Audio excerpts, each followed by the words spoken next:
Welcome to another episode of SwillinGrog's Wonderful World of Beer. Today I'll be reviewing another beer that Jez recently sent me.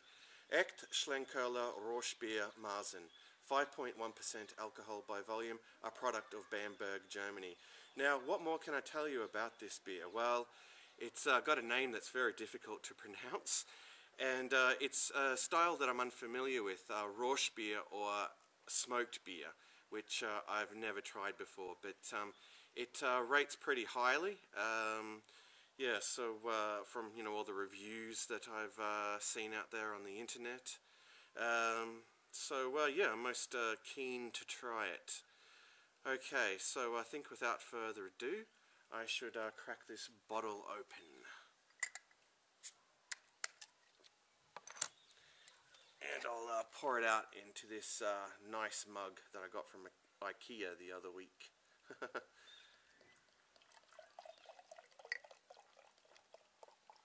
The appearance is a very brown amber colour with a minimal amount of head. I think when I poured it there was a little over a finger, but it's dissipated to a fine ring of off-white head. Anyway, onto the aroma.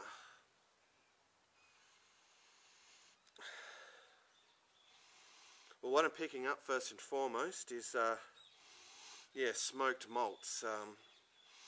That smoky flavour is very pronounced. It's much like liquid smoke, in fact.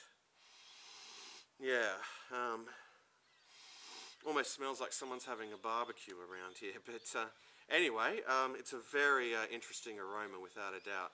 It's time for the taste test, I guess. Cheers to you all, and a huge cheers to Jez for sending me this beer.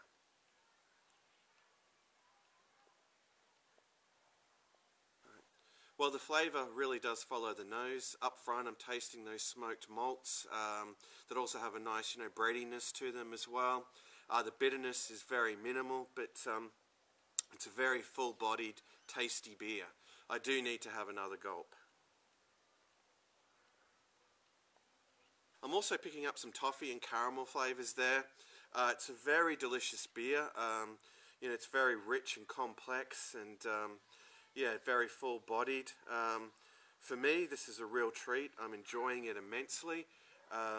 I just want to gulp more and more of it. I was under the impression that this was going to be a sipper, but no, for me it's definitely a gulper. Anyway, I do need to have another. In terms of its drinkability, I think it's very drinkable and also very sessionable. I think the only thing that's going to hold it back is the price. It's quite a pricey beer, and it's also quite hard to come by. If you can find it though, I certainly suggest that you pick it up and try it. I think you're really going to enjoy this one. What would I give it in terms of a score out of 10? Well, I do need to have another gulp. Needless to say, I'm very impressed with this beer. What would I give it in terms of a score out of 10? Well, it's a definite 10 out of 10. I can't fault it in any way. It's absolutely delicious. It's very, has a very interesting flavour. It's truly exceptional. So that does bring us to the end of yet another SwillinGrog beer review. Once again, I have to say huge thanks to Jez for sending me this beer. I'm really impressed with it. So until next time, fare thee well, all.